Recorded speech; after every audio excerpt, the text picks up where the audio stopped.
Hello, everyone.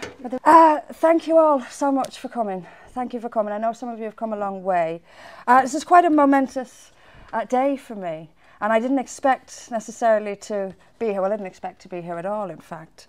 But we are here for a simple reason, and that is to announce our intention to launch a new political party called For Britain. This was the name of my campaign when I was standing for the UKIP leadership, and I think it's perfect. It sums up in two small words exactly why we're doing this, exactly for whom we are doing this, and it's the importance and significance of the fight that we have ahead of us. And I want to thank Jan for everything, and Jack and Lucy and Neil and all these incredible people that have helped me along the way. We have an enormous battle to fight, an enormous battle to fight. We aim to do nothing less than bring truth to politics. And when you're trying to bring truth to politics, you'll find you have a lot of opposition. People don't necessarily want a lot of truth in politics. But we do it to defend a country that we love. And we believe it deserves to be preserved for future generations. And despite the demise of the integrity of the nation state over recent decades, the UK is not a piece of land. It's an identifiable nation with a defined landmass, a defined jurisdiction, a government, citizenship, an economy. And we in For Britain recognise the immense sacrifices that others before us have made to bring us to a free and civilised country. We also believe that we must preserve the freedoms and the civilisation of Britain for future generations. We believe we have a moral duty to do so. And we also believe that our freedoms, our civilisation, is currently under attack, is currently being steadily dismantled. Our loss of free speech, for example, and this can no better be demonstrated than in our inability to criticise, for example, globalism or mass migration, mass immigration to the UK, or, of course, Islam, without being slandered instantly and falsely as a racist. Our greatest task when you're promoting truth is to overcome lies. And they've, of course, already started. Far right, BNP. But I would ask any journalist listen to this, and I've asked them before, but I'll ask them again. And I ask them mostly, not because I think they'll respond, but mostly to point out to the public the lack of integrity it takes to print and publish obvious untruths. So I hope there is still some integrity in the journalism profession, and that instead of calling me far right on all the headlines, just publish what we actually say, and then let the public decide if we are far right or not. Of course, we are not a far right party. We believe in democracy. We believe in the will of the people and in a government that is held to account, not just in theory, but in practice. And we therefore oppose the European Union as an unaccountable, top-down system of governance. We believe not only in Brexit, but will work with allies and friends across Europe in an attempt to bring down the EU altogether and restore the voice of the people.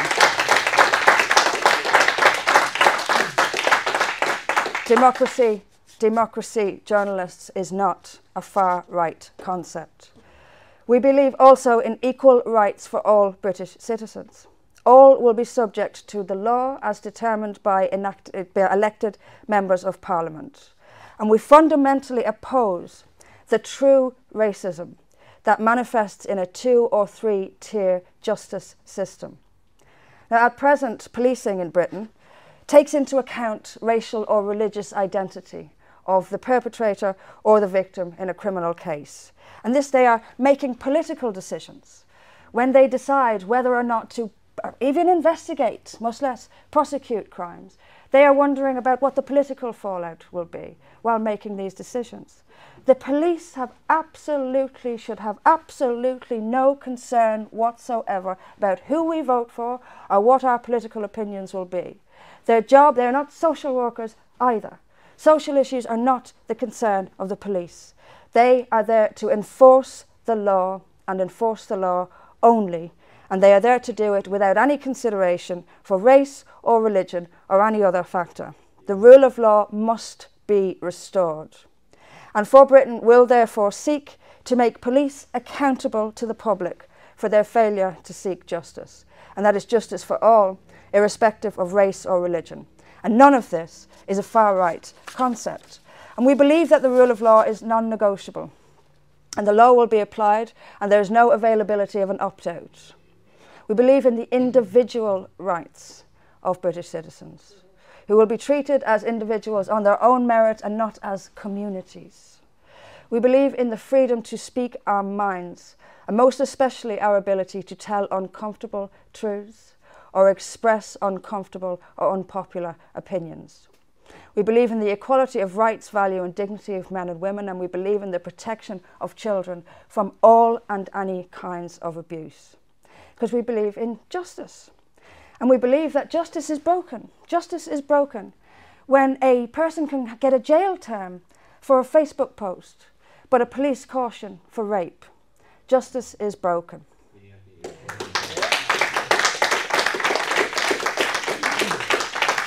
And we believe in personal responsibility as fundamental to a society's health. And this doesn't mean that people can never be forgiven for a minor transgression. This is not what we're talking about. It's about people taking responsibility for their actions. And we believe in freedom of thought and of conscience, of self-reliance and the value of the individual. And we do believe that all of this is real in Britain. It is here. We do have it. And though we're not always perfect, we have to aspire to protect and improve the great culture and society that we have. But we know that these freedoms can be taken away from us. They are being taken away from us. And they can be replaced by a totalitarian system where some opinions or thoughts are criminalised, where religions are protected from criticism, where the concept of the nation state is destroyed and its defenders rendered criminal. We have to fight this tyranny. We have to fight this tyranny, and we will fight it in the name of Britain. We accept that we do not live in a theory, we live in reality. And our ability to live our lives as we see fit, with restrictions only for other people to have the right to do the same, that is our liberty. And it must be actively protected from both internal and external threats. Now, currently, the internal threat to our freedom and our democracy comes from an anti-democratic, not just undemocratic, but anti-democratic and anti-nation state elite. And it despises the freedoms of Britain and the Western world in general, and seeks to force all people to hold their political views and to agree with their views. And this can be seen in many, many examples, such as teaching children in schools not how to think, but teaching them what to think. We see it in a biased mainstream media, which is so biased, it doesn't even seem to realise it's biased. That's how biased it is. And it treats some opinions as inherently immoral, rather than just dispassionately presenting things to the public and allowing the public to decide. The external threat comes, whether we like it or not, in the form of mass migration from societies in which the majority do not believe in our values and freedoms and who fundamentally reject them. Common sense has to tell us that if you allow mass migration from countries where a majority believe you should be killed for insulting their religion, you are opening your door potentially to hundreds of thousands, if not millions of people who think you should be killed for criticising their religion. What do we expect to happen? There is much like intolerance, there is a paradox in liberty, the concept of liberty, that if you give liberty to that which is illiberal, then you risk destroying liberty itself. It's like tolerance. If you are tolerant of the intolerant, you will destroy tolerance itself. So we must actively defend our liberties. And one of the ways we are going to have to do this is to, again, whether we like it or not, and I don't like it. I don't like it. I wish we didn't have to do this, but we do.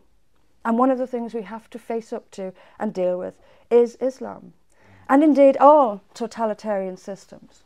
But one of the biggest problems we have with Islam is that we are not allowed to criticise it. We can reasonably so criticise things like communism. We can certainly criticise Nazism, but we've left another totalitarian system alone. And we're not only not criticising it, but the state is actively protecting it by persecuting those of us who do criticise it. We have to wake up to this. We have to wake up to the notion that if we continue to allow mass migration from Islamic societies, we will end up with a Sharia society. We will. It's already happening. And we are importing great crime as well, knowingly importing massive crime. I mean, just take female genital mutilation for an example, and where we ought to be using our common sense. 97–98% of Somalis practice FGM. Now we know, therefore, that if you have immigration from Somalia, you are going to have FGM. You are going to have FGM coming into your country. And then when you introduce a policy of multiculturalism, and when the police don't want to know, and they simply don't want to know because it's too big, how can we possibly prosecute 65,000 cases of FGM? We can't. The police would be doing absolutely nothing else if we really went after this.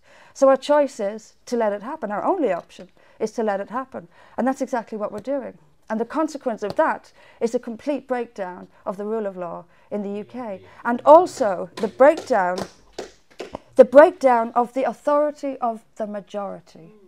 We have to restore the authority of the majority. The people in the House of Commons, whether we like them or not, we put them there. We put them there. And the laws that they've introduced, until we've gone crazy recently, but in general, over the last 100 years or so, they have they've legislated laws that reflect our values. So, for example, child abuse used to be a serious crime. Rape used to be a serious crime. That was a reflection of the values of the majority. Now, since the borders were open, and not just ours, but the whole Western world, we have imported criminal offences, things that we find abhorrent in our values, and we've just allowed them to happen. Now, I want us to stop allowing them to happen. I want the British majority to be heard again, and its values respected again. We must stand up for it.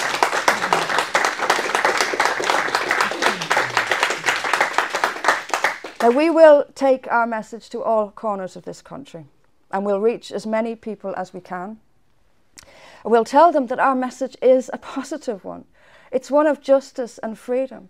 We're opposed to grotesque cruelty to children. We're opposed to abuse of women. We're opposed to religious intimidation and violence and political intimidation and violence. We want a free, just, open society where we can speak our minds and vote for who we want to vote for, and that person then represents us in a democratic parliament. This is the basics. These are the basics of democracy. We have to fight for them. And our purpose is to give a voice to the ignored, the ordinary working man and woman who bankrolls this country, but rarely has their opinions listened to. We will also offer active support to ex-Muslims. This is key for me. I'm delighted to say, a couple of brilliant ex-Muslim activists on the team already. They're actually in Blackburn at the moment planning an event for support of ex-Muslims. Because there are people in this free, democratic country whose lives are in danger. They're on the run for their lives because they've left their religion. This should not be happening in Great Britain in 2017. People should not be suffering this. So we have a lot of plans in place. We will learn as we go. We will strive as we go. We're going to be a very hard-working and working a lot. I couldn't think of quite the word, but working a lot. But it's worth it. It's worth it. We've had a two-party state. We have a two-party state. It's Labour or Tory all the time. We can't put up with this, especially when they're singing from the same hymn sheet on the most important, fundamental, existential matters. None of those two parties is going to stop the mass migration. None of those two parties is going to enforce the rule of law. They won't. They won't. And recently, I discovered at least that nor will UKIP. So we need someone new. We need someone fresh. It will be extremely, extremely difficult. But we have right on our side. We are right. We are telling the truth and we're right. This is our biggest, most important weapon. We are telling the truth. And we are just, we are decent. My followers all over the country are decent, ordinary, hard-working people with good morals. I'm called every name under the sun in the paper. We're living in 1984.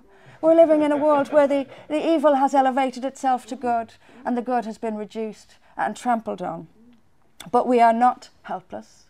I am really optimistic about our chances. There is a wave of passion among the public for truth. And we can see it, we see it happening, we saw it happening in Europe. And people have said to me, you know, but Marine Le Pen lost. She came second in the French election.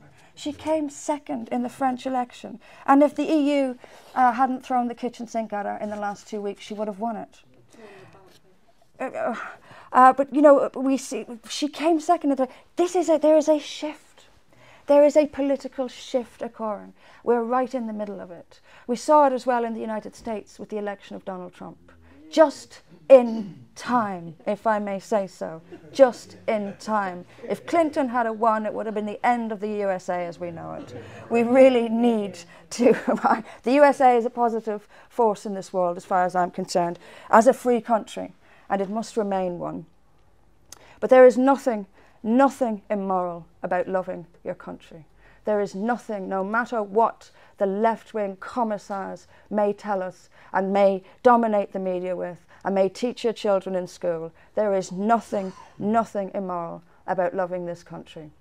That is what we are. That is what we'll do.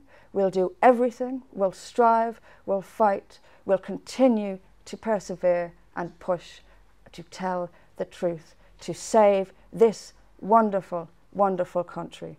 We'll do it all for Britain. Thank you very much.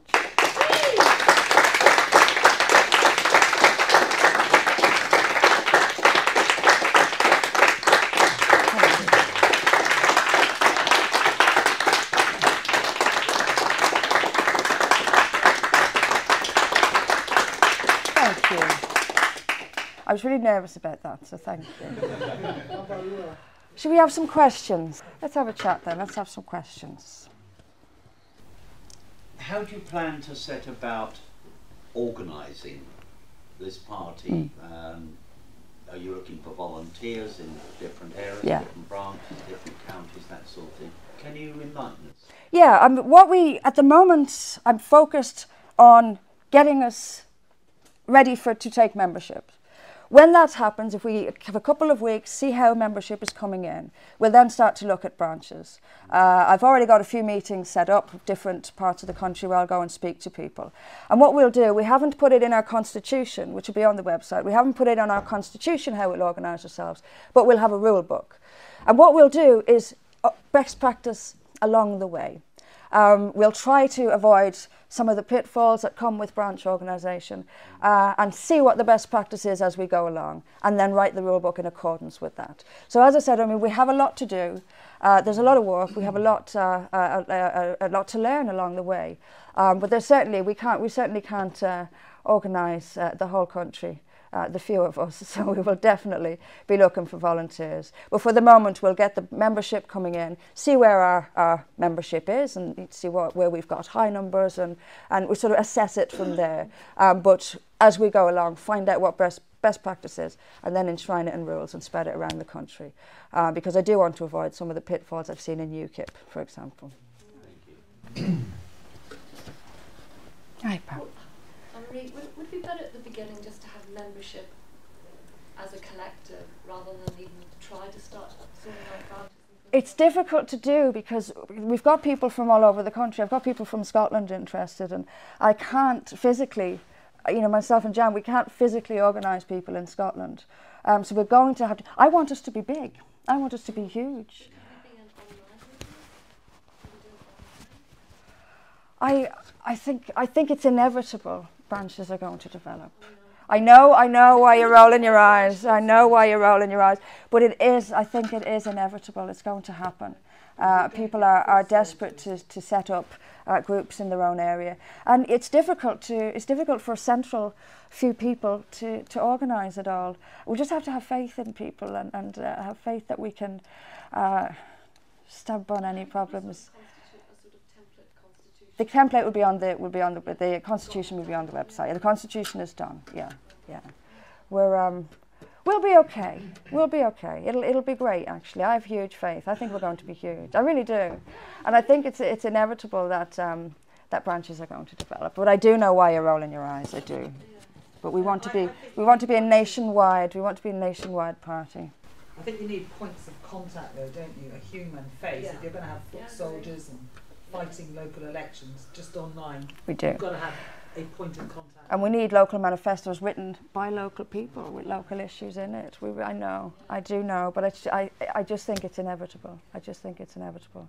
If we get as big as I think we're going to get, which we will. We need to create more democracy in the branches, though. That's the thing we need. Can I just say a word here about this? Because parties don't arrive fully formed, and you know, we've had 2 weeks. Yeah. So no, we're doing great. It's going to evolve as it goes along. But initially, as members come in, we want to get them active straight away. So we're going to have first response. I call them my first responders, but basically it's somebody who's going to phone up the member and say, right, how can you be involved in working with the party, and then we'll get them communicating with other people, and groups will gradually come together and form. You know, I've already had people say, are we going to have an LGBT branch, are we going to have Young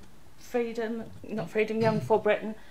And my feeling is, why do we need them? Why don't we just have people who talk to each other? Yeah, don't divide into 14-year-olds.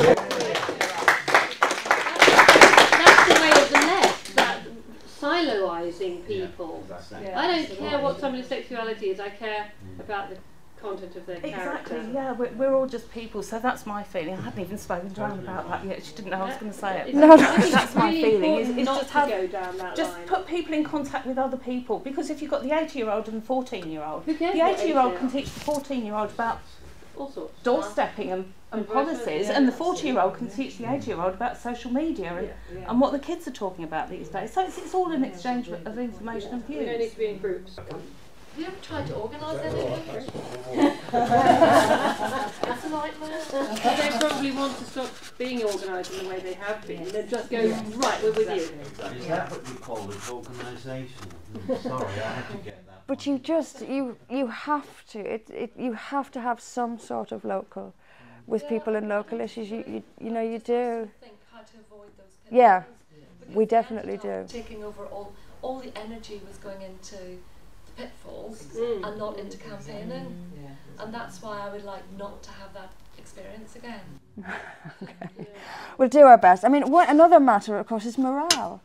When people contact me, desperate to help, I can't say no. We're not. You know, they have ideas and they want to, and you've got to be very careful not to reject people who are coming to you with enthusiasm and great ideas. But we will. You've still got that worried face. I'm trying to get it, but it's not. It's not going anywhere. It's not going anywhere. For all those that are supporting the party, as we would be, where do you visualise the mainstream funding coming from? Sorry, my apologies. These are the big questions: the organisation and the funding. These are the two most difficult questions. Let me transform that, or change that question ever so slightly. For those of us that do support the party, how do we support the funding? Do I mention the membership fee structure? Yeah. Yeah. Yes, no. And I hope I'm right about it. Membership fee. Branches and funding are the three most difficult things to do when you're starting something like this. It's been a nightmare. We have been back and forward and back and forward. So we will have monthly fees from people who can decide themselves what that will be.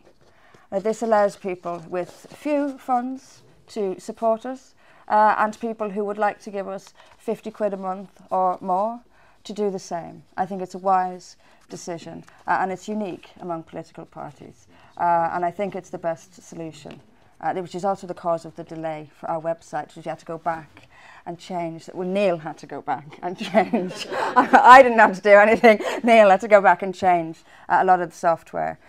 So that's what, look, I would love it to be fully funded by ordinary Joe public, giving a few quid a month. I would absolutely love it. But reality is we're going to need quite a bit of money. We're going to do a tour of the country, which will cost us money. I want to go and speak in as many places as I possibly can and hold public meetings and send out leaflets through people's doors introducing For Britain. We're having a public meeting here on this date. Please come along. I think that's our best way of reaching as many people as we can, but it will cost us. It will cost us. No, I'm not going to turn away someone who very generously offers me a big cheque, I can assure you. And there are some people, perhaps in the pipeline, willing to do just that. But my preferred scenario would be a few million people giving us a quid a month or 2 quid a month. That's my preferred scenario. But look, reality is, if someone offers me a big cheque, as long as they don't want our principles in return, the principles are not for sale. They're not for sale. So we will certainly, and if this video is going out, we will certainly welcome anyone who's feeling generous and happens to have a big bank account. Do get in touch. Yeah, hi Anne-Marie. Thanks for your address. Wonderful, absolutely fantastic. Thank you. I only had to walk around the block to get here to this meeting, so it was really easy for me. I've put no effort into this. I have a question. You talked about the two-party political structure, which has come pretty close to destroying this country. Have you had any approaches, or have you made any approaches to other small political identities who also feel marginalized and also feel the pressure from the overbearing media rant, which we see in our papers and online every day?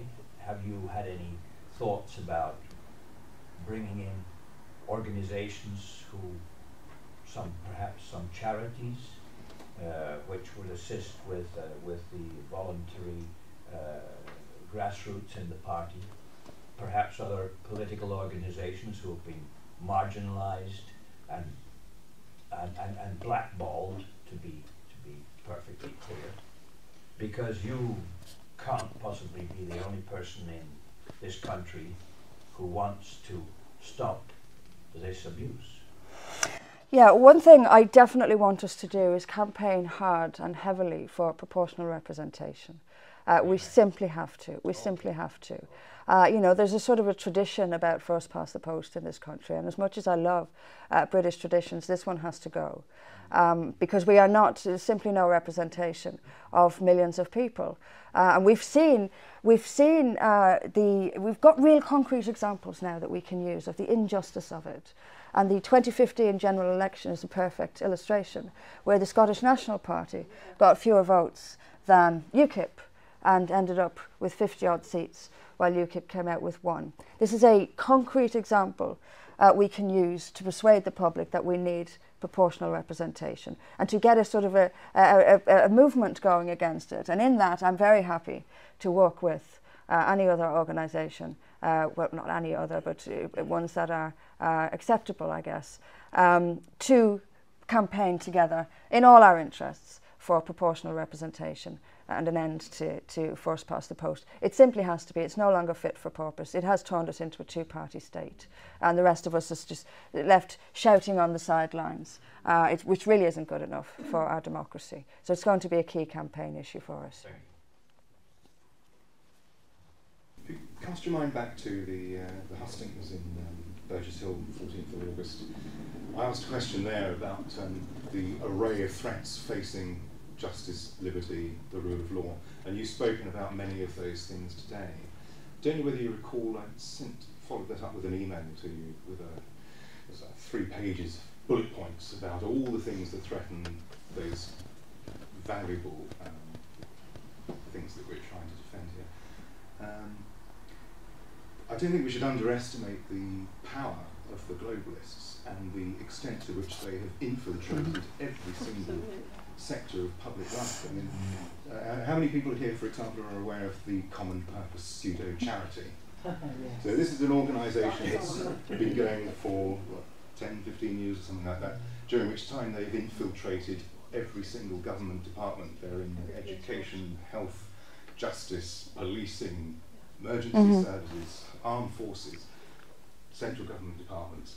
They trained 130,000 what they call thought leaders. And so there's a network of people who are connected through this very secretive charity, who are actively seeking to undermine every single aspect of democracy, our nation. Added to which there seems to be a network of paedophiles operating at the very core of our government. There seems to be a great deal of corruption in the police and in the judiciary. We have got an enormous task on our hands if we're going to put all this stuff to right. And one of the things it's going to take is the courage to organise our thoughts on all of these issues and to present them in a palatable way. So when I try and do it, it came to 3 pages of bullet points. You could write a book about each one of those things. A challenge is to pick the ones that are going to resonate the most with people and to present incontrovertible proof that these things are happening and what the trajectory is for us all. Totally right. Yeah. I mean, we're witnessing the slow march through the institutions, this complete takeover of the public sector. I completely agree with you, and common purpose is not widely enough known about. I think as a party we ought to try and change that. It should be an issue for us. I'd like us, in fact, even to organise an event around it and get people in to speak about what's happening in justice and even the health service and local government. And this, as I say, the slow march through the institutions. We do have an enormous battle. We do have an enormous battle. We are up against the entire machine. We're up against the political machine, the media machine. We're up against the whole lot of it. But just imagine how much worse it would be if we weren't. If we weren't here at all, if they had no opposition at all, just imagine how much worse it could be. We have simply no choice but to fight back. We have no choice. If we don't, no matter how difficult it is, no matter how hard it's going to be, how long it's going to take us, if we don't do it, we just hand the country to them. We just hand them victory. We have to fight them. We have to fight them. And it being difficult is just not good enough reason not to. We have to do it. We have to do it.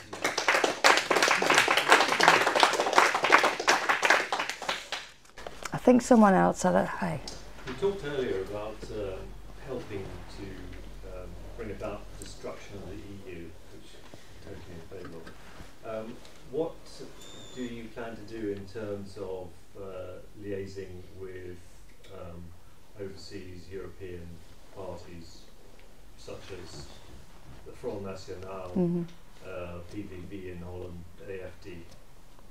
Yeah, I will contact them. I mean, I've already, I know Geert Wilders, but I have met him and spent some time with him. And other people like the Front National, the AFD in Germany, we will make contact with them. Hopefully they'll respond if we can get groups research groups across the continent who are opposing the EU, and they're bound to exist. So just because we don't read about them in the mainstream media, they are out there. We will find them. We will actively go out to find them and ally ourselves with them to inform the people of Europe just what the European Union really is. It's all about information. They are fed an endless diet of propaganda nonsense incessantly from the mainstream media about the EU. We must counter that. We have to counter it. We have to tell them that the EU was designed from day one to take the power away from the people of Europe. That was its design. Elections have effectively become a showpiece. We're going through the motions. All we're actually voting for is someone to implement the EU's decisions. That's what every nation state is voting for. And we have to make it clear to people as well, particularly to young people, that we are heading towards the current trajectory, and it won't change as long as there's an EU, is greater and greater unity, greater and greater dominance by an unelected clique in Brussels. And we have to make sure people understand that they are losing a say over their own lives, and to have to make people understand how important and significant that is. You are being dominated by a small group of people who decide how you're allowed to live your life, and you get no say in it. You've got no way of removing them, no way of holding them to account. We have to get this message through to people. We have to show them for the corrupt. I mean, even their accounts are never signed off. That is how corrupt it is. And then the final sort of kick in the teeth to the European people is they're transforming the entire continent beyond all recognition, and we have no say in it. I saw a video on social media a couple of days back of what it said was a small town in southern Italy. Now, it could easily have been in Pakistan or in Afghanistan. This did not look like Italy.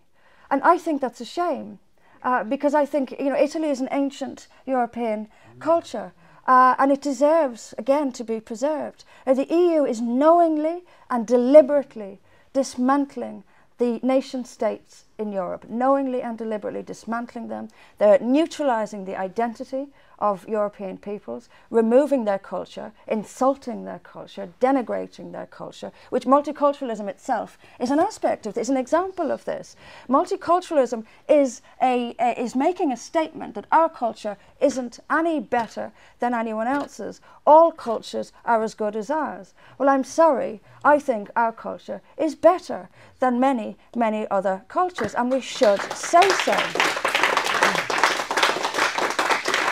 So I'm really determined to talk differently about the European Union, to talk about a monster, the monster that it is. And as I said before, it's not just undemocratic, it's anti-democratic. It wants complete power over us all. And it's getting it. We're giving it to them. We're giving it to them. We need to stop. We need to stop. Right. I'd like some mention somewhere along the line in all of this of the words common law. Because English common law is the most sublimely, brilliantly decent system ever applied anywhere. Wherever English common law went, better countries developed, better systems, and everybody had more freedom and liberty and justice. So that is being undermined. It's not taught. Lawyers are not taught common law now. It's not Oxford and Cambridge. If you're doing law at Oxford and Cambridge, common law doesn't get a say. Yeah. Wow. Yeah. Even though Bill of Rights 1689 is still on the books, definitely. I mean, this is key for practice, though. It's foundational. It's Magna Carta, Bill of Rights, and it's cultural norms. It's the magistrate system until common purpose comes in, and they are undermining it from within. Destroying it. Destroying it. Utterly destroying it. And partly their weapon is education. Oh, of course. That's I mean, the main weapon. They choose what they teach, and it's not what should be taught. Yeah, I mean, want to take over I want to take over a society, take over its primary schools. Absolutely. This is the communists have always done it. The totalitarians of all sorts. The Nazis did it. It's to start with the children and teach them not to think, but what opinions to hold.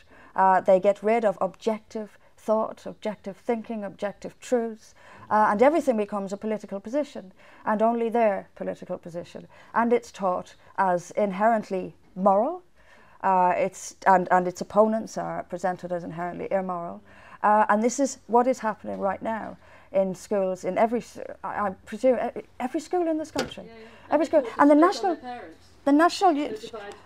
National Union of Teachers has to be held to some kind of account. Who are these people? Who are these people? They have the future of the country in their hands. We need to know who these people are. And I mentioned this quite a lot because it's really important. When legislation was introduced to teach British culture in schools, the NUT at its national conference passed a motion refusing to do it, saying that this would be a mark of cultural supremacy, and instead they were going to teach international values. There's some 1984 language for you right there. There is no such thing as international values. We do not have the same values as Saudi Arabia. We do not. We have completely opposite values, and our values are superior because we do not stone people. We have got to say these things. There's no such thing as international values. It's an Orwellian lie designed once again to denigrate our culture and pretend that it isn't better than others. It is. It is. Thank you. Can I tell you a real life story from a few days ago in a school in Woking in Berkshire, one of my private students. He's got a maths teacher who, I wouldn't do it as a maths teacher, lets them use their mobile calculators in maths lessons. And this lad has a picture, his cover page is Trump. Nothing racist, nothing barbaric, Trump's face. This teacher came over and said, get rid of that immediately, that's racist, you can't have it in my classroom. This boy refused to do it.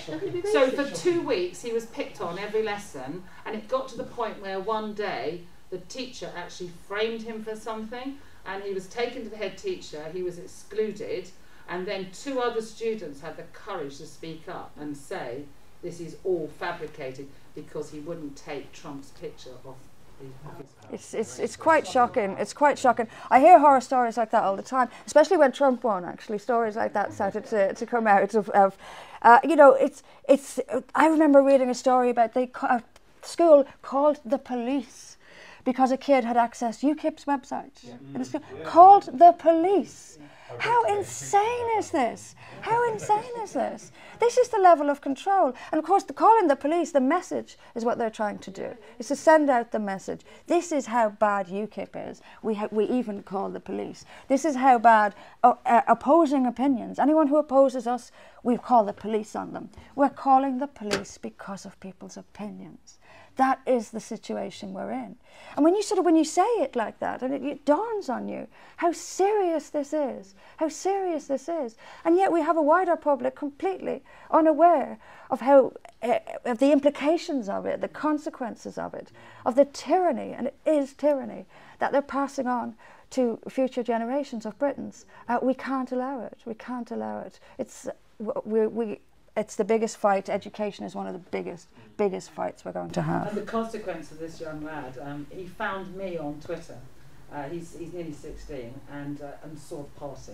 And he said to me at his lesson on Tuesday, I'm not 16 yet, can I join this party? So are you having a lower age? Yeah, he wants to join. He wants to join. And his parents do as well.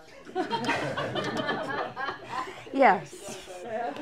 We'll see. We'll see. We've got a few more things to get through. So hang around and have a drink with us. And if you've any more questions for me, throw them at me then. But we've got a couple more people to hear from. So that's it from me. But thank you ever so much. I really, really am very grateful to you all. Thank you. We will make America great again.